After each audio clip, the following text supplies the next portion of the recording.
까지 말씀입니다. 예레미야 33장 1절부터 9절까지 말씀입니다.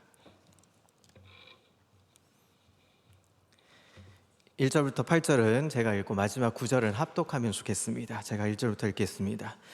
예레미야가 아직 시위대 뜰에 갇혀 있을 때에 여호와의 말씀이 그에게 두 번째로 임하니라. 이르시되 이를 행하시는 여호와, 그것을 만들며 성취하시는 여호와, 그의 이름을 여호와라 하는 이가 이와 같이 이르시도다. 너는 내게 부르짖으라. 내가 내게 응답하겠고 내가 알지 못하고는 크고 은밀한 일을 내게 보이리라. 이스라엘의 하나님 여호와께서 말씀하시니라. 무리가 이 성읍의 가옥과 유다 왕궁을 헐어서 갈대아인의 참호와 칼을 대항하며 하여 싸우려 하였으나 내가 나의 노여움과 분함으로 그들을 죽이고 그들의 시체로 이 성을 채우게 하였나니, 이는 그들의 모든 악행으로 말미암아 나의 얼굴을 가려 이 성을 돌아보지 아니하였음이라. 그러나 보라, 내가 이 성읍을 치료하며 고쳐 낫게 하고 평안과 진실이 풍성함을 그들에게 나타낼 것이며, 내가 유다의 포로와 이스라엘의 포로를 돌아오게 하여 그들을 처음과 같이 세울 것이며, 내가 그들을 내게 범한 그 모든 죄악에서 정하게 하며 그들이 내게 범하며 행한 모든 죄악을 사할 것이라. 함께 읽습니다. 이 성읍이 세계의 열방 앞에서 나의 기쁜 이름이 될 것이며 찬송과 영광이 될 것이요, 그들은 내가 이 백성에게 베푼 모든 복음을 들을 것이요, 내가 이 성읍에 베푼 모든 복과 모든 평안으로 말미암아 두려워하며 떨리라. 아멘. 할렐루야. 하나님의 은혜와 평강이 삶에 넘치시기를 그리스도의 이름으로 소망합니다. 여러분, 기도의 사람 하면 떠오르는 인물이 있습니다. 여러 사람들이 있겠지만 기도의 사람 하면 그래도 조지 뮬러를 떠오를 겁니다. 조지 뮬러가 이렇게 말을 한 것이 있습니다. 기도하는 사람은 하나님은 내버려 두시지 않으신다. 여러분, 믿으십니까? 기도하는 사람은 하나님이 결코 그냥 내버려 두시지 않으신다, 그렇게 말합니다. 여러분, 조지 워싱턴 아시죠? 조지 워싱턴이 독립전쟁을 하고 있을 당시에 유럽에서 온 두 사람이 워싱턴에 관한 이야기를 주고받은 것이 있습니다. 이번 전쟁에 누가 이길 것 같습니까? 반드시 워싱턴이 반드시 이길 겁니다. 아니, 어떻게 그렇게 확신을 가지고 있습니까? 얼마 전 추운 겨울날 워싱턴이 이끄는 부근을 지나고 있는데 숲속에서 이야기 소리가 들려오고 있었습니다. 가까이 가보니 워싱턴이 눈 덮인 땅에 얼굴을 대고 기도를 하고 있던 것입니다. 저는 그때 워싱턴이 반드시 승리하리라는 확신을 갖게 되었습니다. 사랑하는 성도 여러분, 성경을 보면 부르짖고 기도한 사람마다 응답을 받았다고, 그리고 문제가 풀렸다고 성경은 기록하고 있습니다. 오늘 본문은 예레미야에서 예레미야에게 주신 하나님의 계시의 한 부분입니다. 그 당시 예레미야는 하나님의 말씀을 전하는 이유로 체포되어서 구속되어 있었습니다. 그러면서 쓴 이 예레미야, 기도하면 응답하겠고 크고 은밀한 일을 보여주시겠다고 이 말씀을 설명하고 있습니다. 사랑하는 성도 여러분, 기도는 하나님을 향한 인간의 언어입니다. 찬송은 하나님을 향한 인간의 경배의 언어입니다. 중요한 것은 기도의 대상이신 그 하나님을 어떤 하나님으로 믿느냐 하는 것입니다. 오늘 본문은 우리에게 기도하는 하나님이 어떤 분이신가, 우리가 기도하고 있는 하나님은 어떤 분이신가를 소개하고 있습니다. 우리 2절을 한번 보겠습니다. 2절 말씀 함께 합독하겠습니다. 시작. 이를 행하시는 여호와, 그것을 만들며 성취하시는 여호와, 그의 이름을 여호와라 하는 이가 이와 같이 이르시도다. 우리가 기도하고 있는 하나님, 그 하나님은 어떤 분이신가? 첫 번째로 일하시는 하나님인 것입니다. 여러분, 창세기 1장 1절, 태초에 하나님이 천지를 창조하시니라. 창세기는 성경이 시작되는 부분입니다. 그리고 창세기 1장 1절은 창세가 시작하는 부분입니다. 그런데 성경의 시작이 하나님이 일하셨다라고 이렇게 서술되어 있는 것이죠. 태초에 하나님이 천지를 창조하시면서 하나님이 창조의 섭리로 일을 하신 것입니다. 여러분, 이 일하신다는 하나님이 얼마나 놀랍고 위대한지 아십니까? 여러분, 기독교와 불교, 여러 종교들을 좀 비교할 수 있지만 기독교와 불교를 이렇게 굳이 좀 비교해 보자면, 기독교는 아주 동적인 종교인데 반해서 불교는 아주 정적인 종교라고 말할 수 있습니다. 예수님은 세상에 오셔서 전하고 가르치시고 고치셨습니다. 그리고 십자가에 죽으시고 다시 부활하셨죠. 한마디로 말하면 움직이시고 일하신다는 것입니다. 그런데 다른 종교의 모습을 보면, 특히 불교를 보면 고행과 수고로 거의 일생을 바쳤다는 것이죠. 주님은 요한복음 5장 17절에도 내 아버지께서 일하시니 나도 일한다 라고 말합니다. 바울은 데살로니가후서 3장 10절에도 이렇게 말합니다. 누구든지 일하기 싫어하거든 먹지도 말게 하라. 사랑하는 성도들, 오늘 본문은 말하고 있습니다. 일을 행하는 여호와, 그것을 성취하는 여호와. 일을 만들고 일을 하시고 일이 되게 하시는 하나님이시라는 뜻입니다. 여러분, 그것을 믿고 계십니까? 하나님이 이 하시는 일을 크게 네 가지로 구분해 볼 수 있습니다. 첫 번째는 창조입니다. 여러분, 미국이나 아니면 유럽을 가보시면 100년이 넘게 짓고 있는 교회, 성당들을 보실 수 있습니다. 엄청난 돈과 인력이 동원되지만 아직도 완공되지 못한 채로 공사가 계속되고 있는 모습들을 종종 TV나 모습들을 보게 되죠. 독일에 가면 아주 유명한 성당이 있습니다. 쾰른 대성당이라는 성당이 있습니다. 그 성당은 600년 만에 완공이 되었습니다. 1250년에 시작해서 약 600년 후에 완공한 성당은 세계 최장시간 건축물로 유명합니다. 그러나 하나님은 우리 우주 만물을 창조하시고 이 천지 만물을 며칠 동안 창조하셨습니까? 엿새 동안만 창조하셨다는 것입니다. 모든 우주 만물을, 이 천지 만물을 6일 동안만 창조하셨다는 것이죠. 6일 만에 창조하신 것입니다. 그것도 공사를 전문 분야별로 나누어서 무슨 하청을 주고 도급을 주고 이런 것이 아니었죠. 전문가들을 동원한 일도 아니었습니다. 하나님 혼자 스스로 있으라 해서 한마디로 창조하신 것이죠. 그 있으라 하는 그 한마디에 모든 만물이 창조된 것입니다. 여러분, 이것이 놀라운 일 아니겠습니까? 둘째는 섭리입니다. 여러분, 하늘을 보면 셀 수 없는 별들이 있습니다.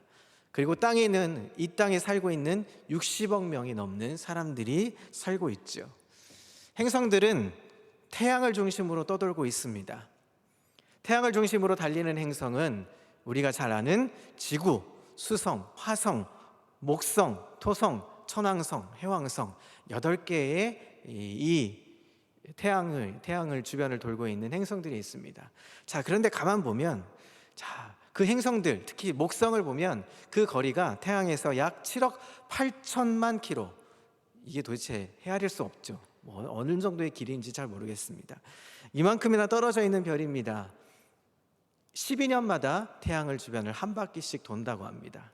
자, 그런데 아주 재미있는 것은 이 우주가 창조된 이후로 지금까지 이 8개의 행성이 우주 공간에서 한 번도 충돌한 일이 없다는 것입니다.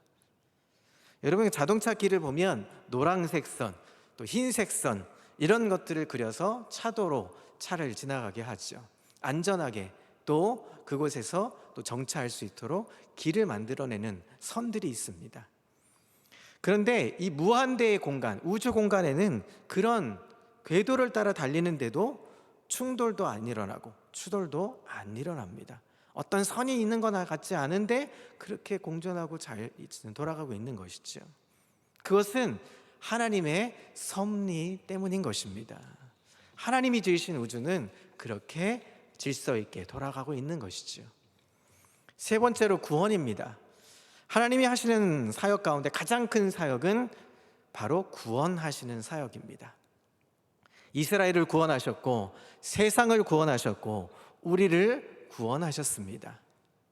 세상의 영웅이나 장군들은 싸워서 이기고 점령하는 방법으로 사람을 구원합니다.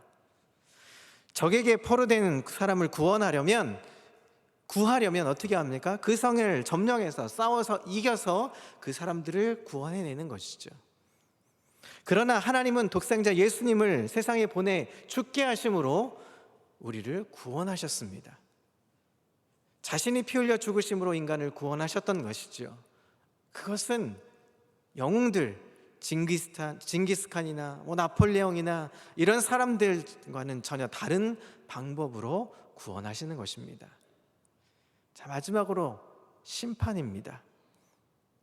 구약 성경을 대부분 보면 창세기부터 또 말라기 구약 성경을 보면 대부분은 이스라엘의 민족의 역사를 담겨져 있습니다.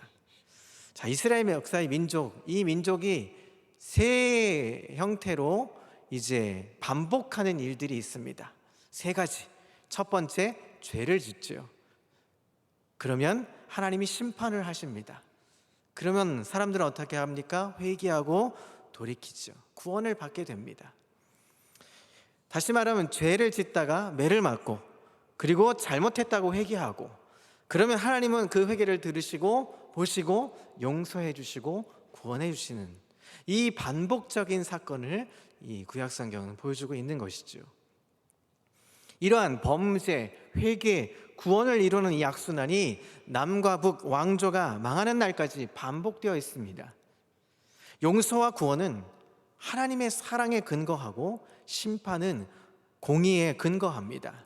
죄값은 사망입니다. 그래서 죄를 범하면 벌받고 심판을 받아야 하는 것입니다. 그러나 하나님의 사랑은 자신을 내어주시고 친히 십자가의 죽으심으로 우리를 구원하시는 것입니다. 다시 말하면 우리 대신 매맞으시고 찢기시고 죽으신 것입니다. 내가 받을 심판을 스스로 대신 지신 것입니다. 여러분, 우리는 지난 주 또 지지난주 걸쳐서 예수님을 묵상했던 것이죠. 이 사실을 칼 보거흐라는 이 목사님이 계십니다. 이분이 자신이 쓴 찬송가에 이렇게 노래하고 있습니다. 주 하나님 독생자 아낌없이 우리를 위해 보내주셨네. 십자가에 피 흘려 죽으신 주 내 모든 죄를 대속하셨네. 주님의 높고 위대하심을 내 영혼이 찬양하네. 주님의 높고 위대하심을 내 영혼이 찬양하네. 사랑하는 성도 여러분, 우리 하나님은 우리를 위해 일하시는 분이십니다. 이 하나님을 믿고 새 일을 행하시는 하나님을 기대하고 소망하는 믿음의 공동체, 하나님의 사람들 다 되시기를 그리스도의 이름으로 소망합니다.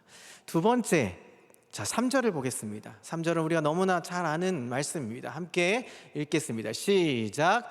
너는 내게 부르짖으라. 내가 내게 응답하겠고 내가 알지 못하는 크고 은밀한 일을 내게 보이리라. 여러분 믿으십니까? 불교에도 기도가 있습니다. 회교도에도 기도가 있습니다. 또 미신, 무당 종교도 기도가 있습니다. 그러나 우리의 기도가 다른 점이 있다면 기도를 받으시는 하나님이 실존하고 계시고 현존하시는 살아계신 하나님이시라는 사실입니다. 그리고 반드시 그 하나님은 우리의 기도를 들으시고 우리의 그 기도에 응답하시는 분이시라는 사실을 여러분 믿으십니까? 3절은 그래서 우리에게 이 기도에 대한 태도를 우리에게 분명하게 밝히고 있습니다. 그것은 부르짖으라 하는 것입니다. 무엇입니까? 부르짖으라.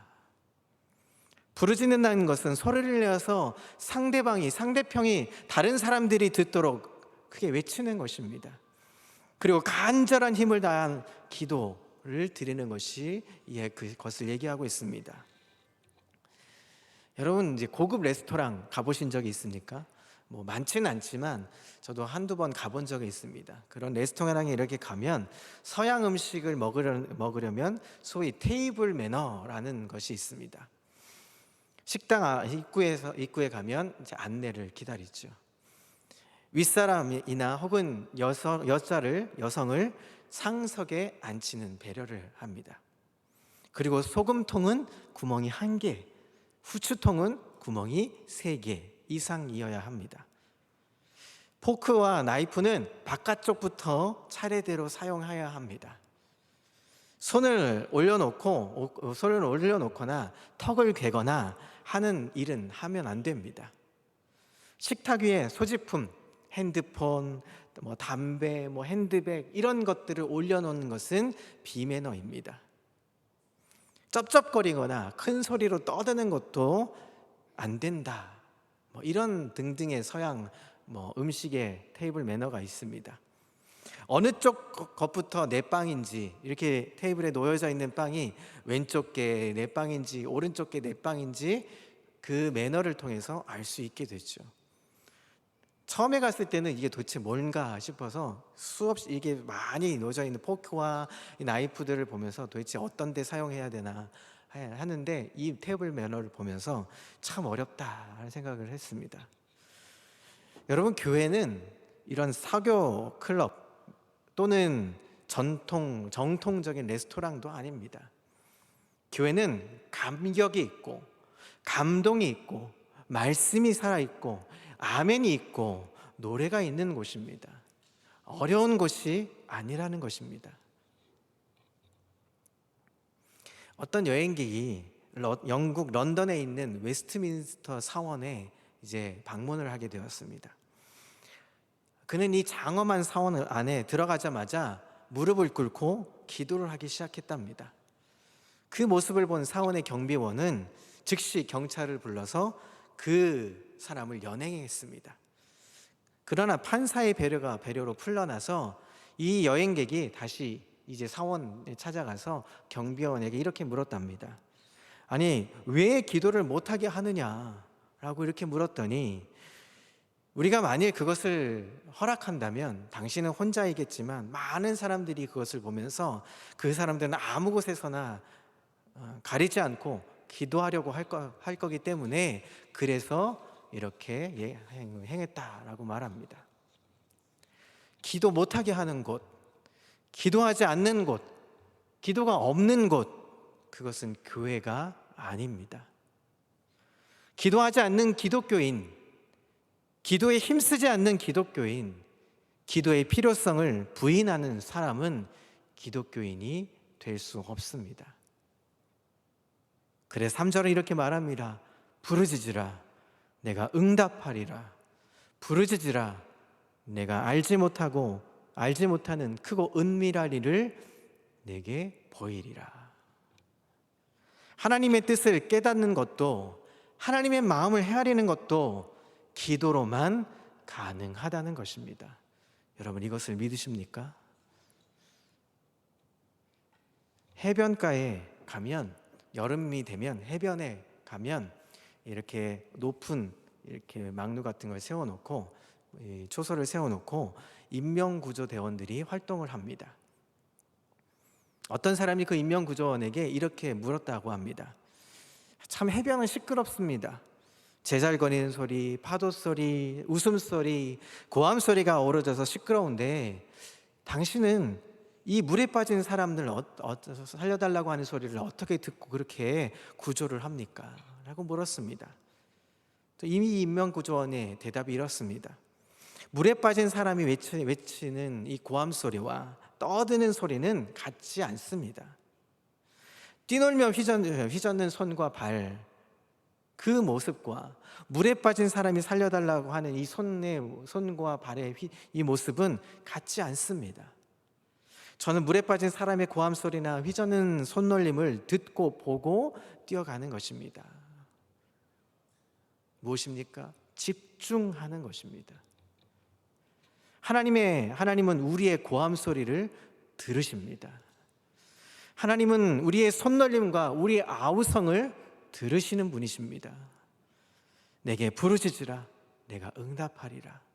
내게 부르짖으라 크고 은밀한 일을 너에게 보이리라. 사랑하는 성도 여러분, 오늘 우리는 부르짖고 기도할 수 있기를 소망합니다. 오늘 우리는 하나님의 응답을 받는 놀라운 역사를 경험하게 되기를 그리스도의 이름으로 소망합니다. 자, 내게 부르짖으라 내 이름을 부르라 내가 응답하겠고 너에게 큰 일을 새 일을 보여주겠다 하라고 이렇게 말씀하시면서 우리가 하나님을 부를 때 그러면 어떤 복이 임하는지 오늘 성경을 통해서 우리 세 가지로 살펴보고자 합니다. 자, 첫 번째 6절을 보겠습니다. 자, 6절 읽겠습니다. 시작. 그러나 보라 내가 이 성읍을 치료하며 고쳐 낫게 하고 평안과 진실이 풍성함을 그들에게 나타낼 것이며. 자, 여기서 말하는 이 성은 예루살렘 성을 얘기합니다. 그 성에 살고 있는 사람들이 범죄할 때마다 하나님은 그 성을 쳤습니다. 그러나 그 성에 있는 사람들이, 예루살렘 성에 있는 사람들이 회개를 하면 예루살렘 성은 회복시켜 주셨습니다. 자, 그러면 예루살렘 성뿐이겠습니까? 하나님은 살리시기도 하고 죽이기도 하십니다. 흥하게도 하시고 망하게도 하십니다. 되게 하실 수도 있고 되지 않게 하실 수도 있습니다. 그 이유는 창조하신 하나님이시기 때문입니다. 하나님 우리의 창조주시기 때문이죠. 미국에 가면 조지타운 대학교라는 대학이 있습니다. 그곳의 의과대학 교수가 이런 말을 했습니다. 믿음이 병을 낫게 한다는 것을 과학적으로 증명할 수는 없습니다. 그러나 신앙은 사람을 평안하게 만들고 질병을 치료할 수 있습니다. 이렇게 얘기를 했습니다. 미국의 캘리포니아주에 가면 어떤 설문조사를 했는데 5,286명을 대상으로, 그 주민을 대상으로 실시한 설문조사에 보면 흡연, 음주, 비만, 운동 부족으로 사망하는 사람들 가운데 신앙을 가진 사람들은 훨씬 더 사망률이 적다라는 통계치도 나와 있다고 합니다. 의학 전문가들은 또 이렇게 말합니다. 믿음이 강한 사람일수록 우울증, 자살 충동, 알코올 중독, 마약 중독에서 빠질 확률이 적다. 우리는 하나님께서 예루살렘 성도 고쳐주시고 거기 사는 사람도 고쳐주신 것을 우리는 믿습니다. 뿐만 아니라 하나님은 오늘도 우리를 고쳐주시고 우리가 살고 있는 이 황무한 땅을 고쳐주신다고 우리에게 말씀하고 있습니다. 여러분, 우리는 그것을 믿으십니까? 자, 얼굴 색깔로, 우리 얼굴에 있는 색깔로 그 사람의 질병의 유무를 판단하는 병리학이 있습니다. 그것이 색각병리학이라는 이 아주 특별한 학문이 있습니다. 의학이 있습니다. 얼굴이나 눈동자에 청색이 나타나면 복통, 냉증, 감기 등이 자주 걸릴 수 있고, 또 얼굴색이나 눈동자가 붉은색이면 발열, 흥분, 가슴 두근거림, 이런 것들이 있다고 합니다. 황색이면 설사와 소화불량, 부종들이 있고, 백색이면 무기력증, 또 탈진, 또 피로가 있고, 흑색이면 생리불순, 어혈, 만성 피로 등이 나타난다고 합니다. 여러분, 제가 이런 얘기를 왜 합니까? 의사는 환자의 얼굴만 봐도 어디가 아픈지를 안다는 거죠. 그렇다면 하물며 우리의 하나님은 누구십니까? 사람을 창조하신, 우리를 창조하신 창조주이십니다. 시편 139편에 보면 여호와여 주께서 나를 아셨나이다. 내가 안고 일어섬을 아시며 멀리서도 나의 생각을 밝히 아신다고 말씀합니다. 내가 주의 영을 떠나 어디로 가며 주의 앞에서 어디로 피하리까? 라고 말합니다. 사랑하는 성도 여러분, 하나님은 우리를 지으셨습니다. 우리를 창조하셨습니다. 그래서 하나님은 우리를 아십니다. 하나님은 나를 아십니다. 하나님 나를 고쳐주십니다. 하나님은 이 땅을 고쳐주십니다. 그 하나님, 낫고자 하는, 원하는 하나님, 낫기를 원하는 하나님의 그 마음, 고쳐주시는 하나님을, 복을 다 누리시기를 소망합니다. 두 번째는 7절을 보시죠. 7절입니다. 함께 읽습니다. 시작. 내가 유다의 포로와 이스라엘의 포로를 돌아가게 하며 그들을 처음과 같이 세울 것이며. 70년간이나 길고 긴 이 바벨론 포로에서 돌아오게 해주시고 또 행복하게 잘 살 수 있도록 처음처럼 회복해 주시겠다고 지금 선포하고 있는 것입니다. 지금 아직 그렇게 된 것이 아닙니다. 지금은 고통 속에 있는 포로기의 모습입니다. 이 70년간 포로 생활 중에 끝에 결국은 하나님은 포로 생활에서 돌아오게 하고 고향으로 돌아가게 하고 행복하게 해주고 처음처럼 회복하게 만들어 주시겠다고 우리에게 약속합니다. 누가복음 15장에 보면 아버지와 집을 떠난 둘째 아들의 모습이 나옵니다. 아버지로부터 물려받게 될 유산을 미리 땡겨서 둘째 아들은 어느 그 유산을 받고 다 재산을 정리해서 집을 떠납니다. 13절에 보면 먼 나라에 가서 거기서 허랑방탕했다라고 말합니다. 요즘 말로 말하면 비행기를 타고 하와이도 가고 유럽도 가고 세계 일주를 다니면서 곳곳에서 폼 잡고 그렇게 허세 부리며 살았다는 것이죠. 그러나 그것이 그렇게 오래 가지 못했습니다. 왜냐하면 수입 없이, 일정한 수입도 없고 그냥 쓰기만 했던 것이죠. 돈이 다 떨어졌습니다. 결국은 돼지가 먹다 버린 쓰레기통을 뒤지면서 그렇게 먹을 것을 찾고 길거리에서 잠을 자는 거지 중에 상거지가 되고 말았습니다. 중요한 것은 그가 어떻게 위기를 극복했느냐 하는 것이죠. 아주 간단합니다. 아버지께로 돌아왔습니다. 아버지께로 돌아왔습니다. 그러나 더 중요한 것은 아버지가 그 아들을 받아 주었다는 것이죠. 아버지께 돌아간 건 좋습니다. 중요합니다. 그러나 더 중요한 것은 아버지가 아들을 받아 주었다는 것입니다.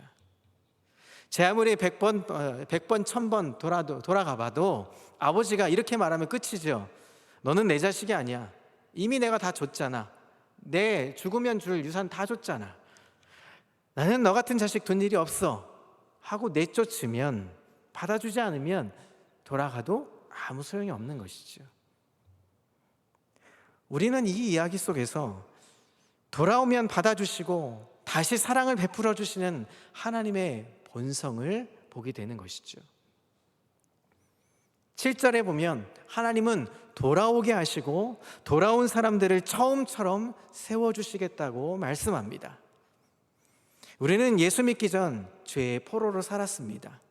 질병과 고통의 사슬에 묶인 채 아무것도 모르고 죽은 죄인으로 살았던 것이죠. 그러나 예수님은 우리를 돌아오게 해주셨고 우리의 결박과 사슬을 풀어 자유롭게 해주셨습니다. 우리는 자유인입니다.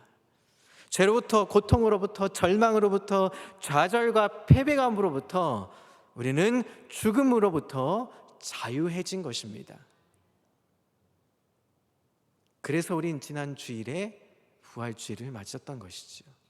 우리에게 그 부활의 감격이 없으면, 우리에게 구원의 그 감격이 살아있지 않으면 우리는 그 자유함을 누리지 못하는 것이죠.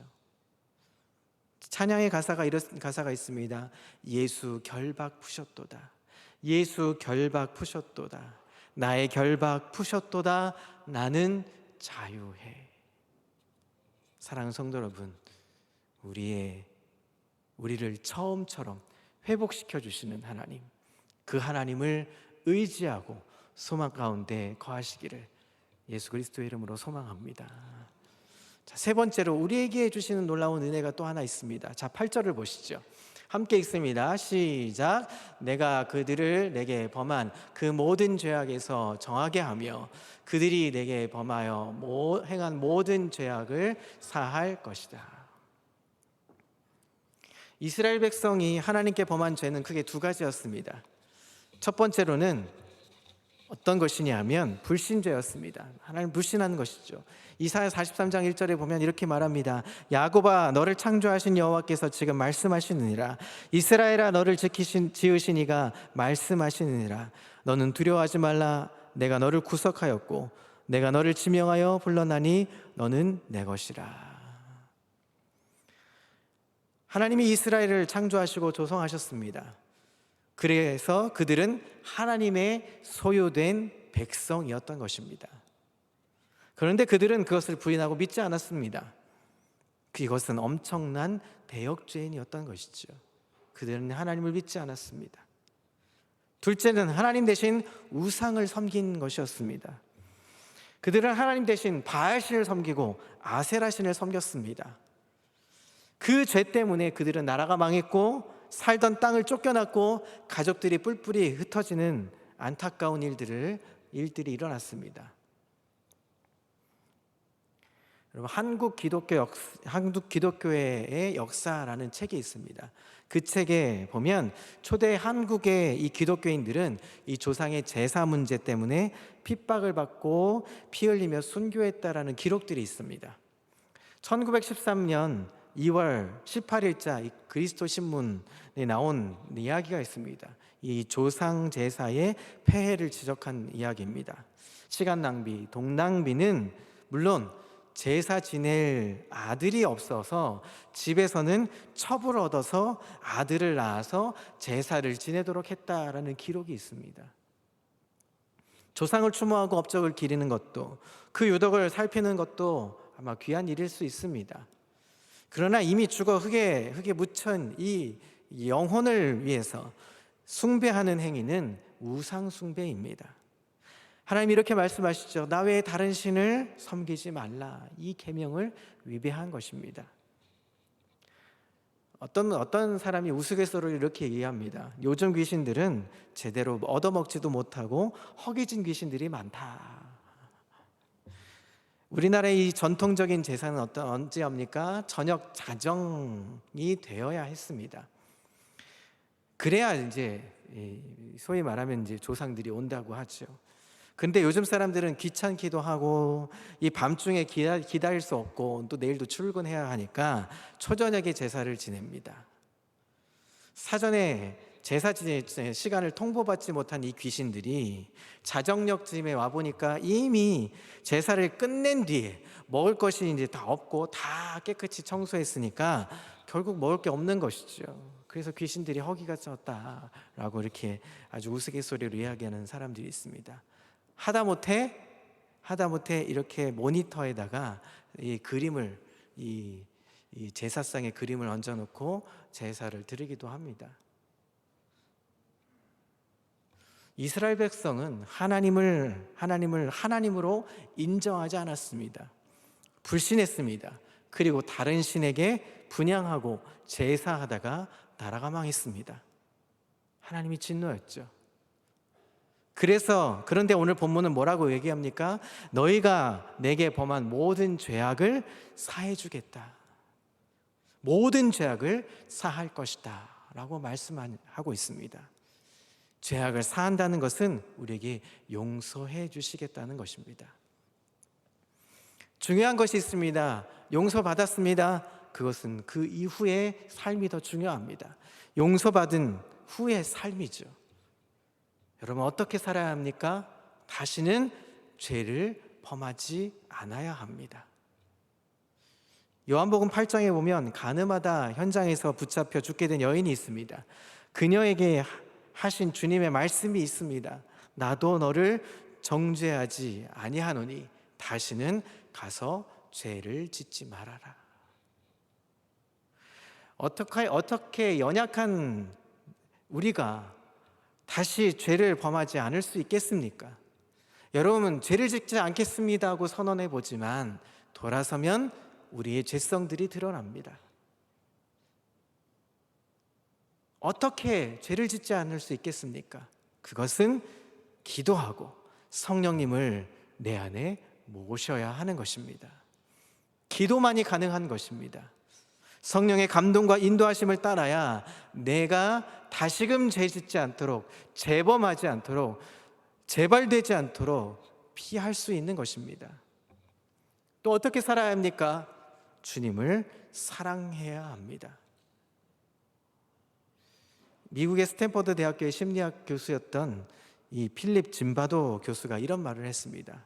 전에는 수줍음을 약간 타며 남들과 어울리던 사람이 요즘 와선 아예 다른 사람과 접촉하지 않고 살 수 있게 되었다. 그 이유가 바로 인터넷 문화 때문이다. 죄사함을 받은 사람은 하나님을 사랑하고 하나님을 만나고 하나님을 찬양하며 그렇게 사는 것이지요.